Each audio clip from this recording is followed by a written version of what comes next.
Alright, everyone. Okay, maybe it's only in Europe. Maybe there's some other place in the world wherein they have this kind of very unusual, peculiar elevator. So tell me. But this elevator is so unusual for me, and this is the second time I've seen and I've used this elevator. The first time I used this kind of elevator when I was in Rome. So it was in a very old building. It's an heritage building, and that's where the hotel is. And I even talked to the receptionist there, and he said that they will never change it because it's part of the history, which is excellent. So this one is in Nice. I'm in Nice right now, so in France. So I'm in my hotel room. I'm going to take I'm going to have a short trip to the elevator, okay, in and out, and I will videotape on how this elevator being unusual. Okay, so it's practically, to give you an idea, it has two doors, and then that you have to open manually, and it will the second door will close by itself. Anyway, so let me show you how this elevator operates and looks like. Let's go out and let's head to the elevator. Let me get my key. Let's go to the grab my key, and we'll be back to my hotel room. There you go. It's dark.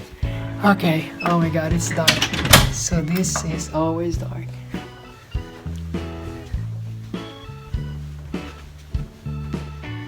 Okay. Where's the elevator? That's the elevator. There you go. It's the elevator.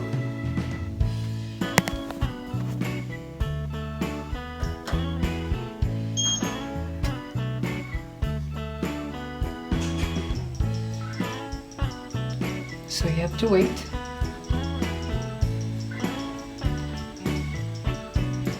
Okay. The door, then you can open the door. And there you go. And I'm going to the ground floor, I guess. Yeah.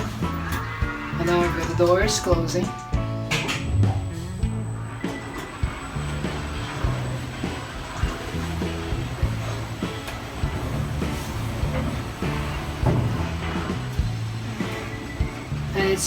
It can only hold four people. Okay, now the door opens, and now I can push the door. There you go.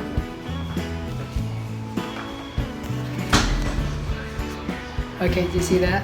Okay, let's. I will go back to the back home. Get this one.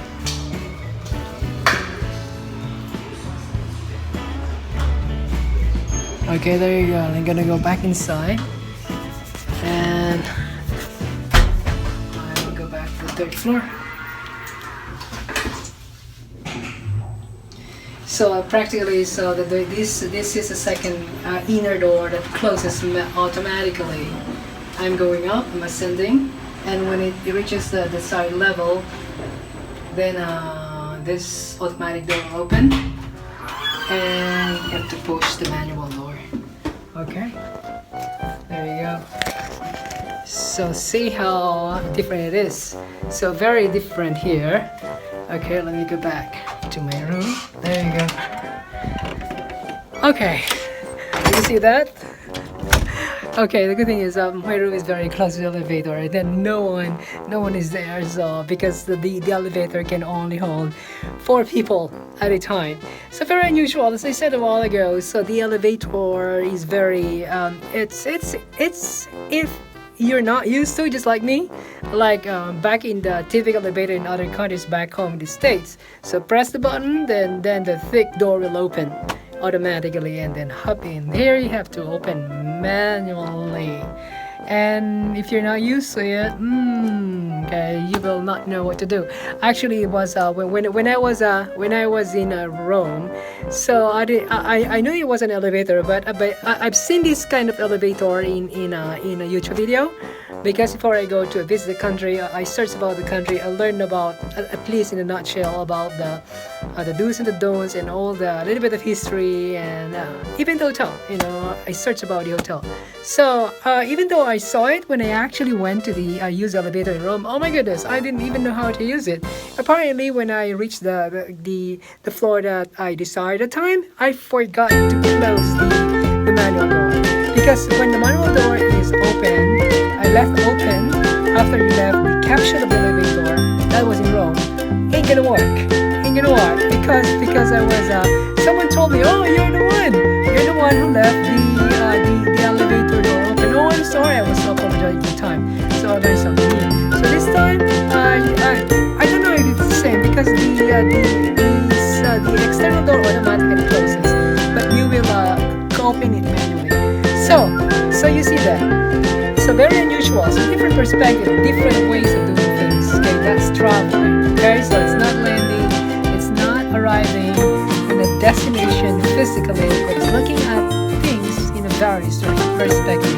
Okay, so let me say goodbye to everyone. But before I say goodbye, good night. So it's almost actually 7:30 in the evening. It's still bright and sunny outside. I can see from my window.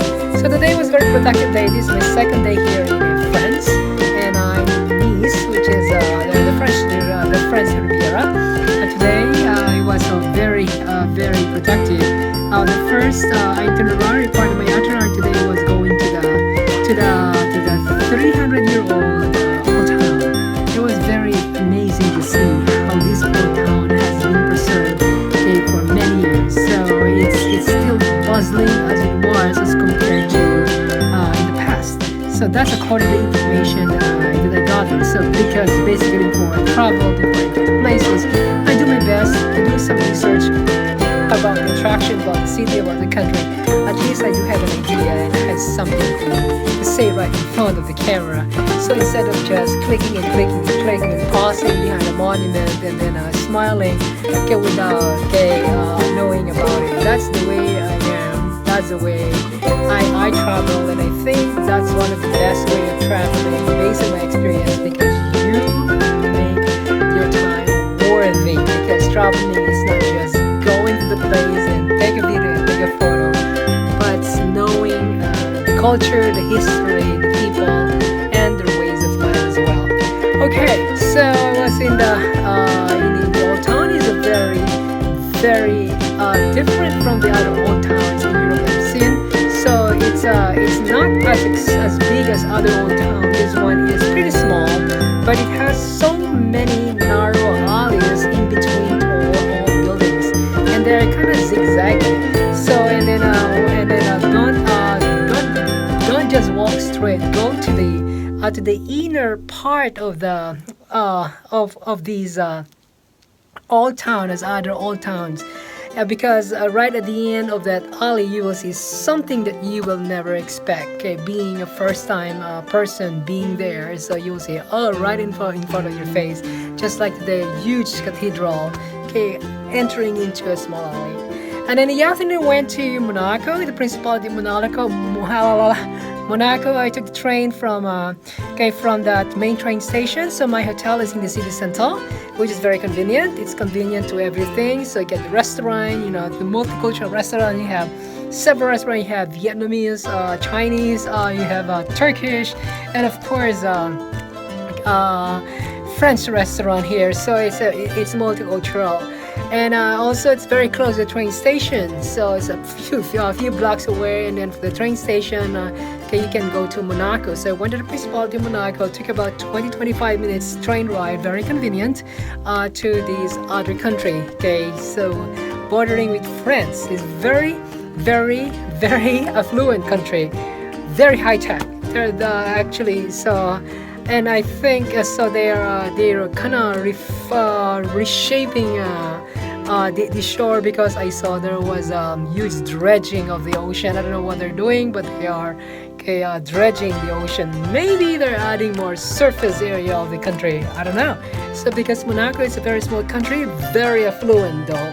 Very affluent. Everywhere you go, everywhere you see, there are expensive cars from Ferrari, from Porsche, and then Mercedes, and I saw a few Toyota, Isuzu, which was a contradicting with what I read about, what I heard about before I traveled to Monaco. Many people say, "Oh, you will never see Toyota." No, no, no. I saw Toyota. I saw some Isuzu, but practically, especially when you are in the Monte Carlo, the casino, you'll actually see rows of Porsche there. Well, because Monaco is known for the Grand Prix. All right, and also it was pleasant to see the promenade. The only thing that I I was waiting for the ocean to appear when I went to the promenade, because there is a wall, it's a huge wall, okay, that blocks the view of the ocean. But I have to walk about a kilometer or so to reach the ocean. Okay, that's along the promenade. But upon viewing the ocean, you see sunbathers, sun worshippers, swimmers, and then of all ages, all walks of life, from adult to from children to adult. It's everywhere. The only thing that kind of surprises me, as a matter of fact, so it was so liberal. Like, you probably know what I mean. It was so liberal. So Porsche actually, it's an open beach. Okay, so where it's a lot of people laying on the sand. Oh my goodness, there were children, young children, okay? So, and then there were several I saw, I don't know. So it's kind of like, it was kind of like a clothing optional beach, okay? You know what I mean, but there are children around. So anyway, so that's perspective. So that's the way it is, and the way it is just like, it's like an art. But it was a little bit shocking for me, because without knowing if I do have prior information, okay, I will be able to mindset myself. But okay, so sometimes it's nice to be surprised, okay. So and then again, so that is traveling. It's traveling, looking at things in a various perspective. All right, so different ways of doing things. All right, so it's very subjective. Good is very subjective, which is good, Anyway, so I have to get out now. So my hand is shaking. I'm not using my Vim ball. I have it, but I'm not used to using it. I prefer using my arm. Okay, so I'll be here in this for another day, and then day after tomorrow I'm flying to Paris for the second time. And then from there I'm trying to hopefully get to Luxembourg, and then to Spain and Portugal, and hopefully to the Azores. Okay, these are Nell signing out. I am my hand is tired now. So you saw the elevator, how very unusual the elevator here in France, and then also there are elevators like that in other parts of Europe as well. Okay, signing out. Good night, everyone. Bye. Have a good night. Enjoy the rest of your night, day, morning, or whatever. Here it's 7:30 in the evening. Okay. Bye.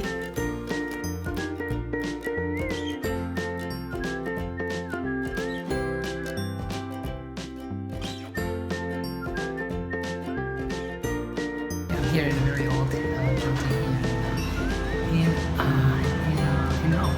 This is where my hotel is. And there's a very unusual elevator.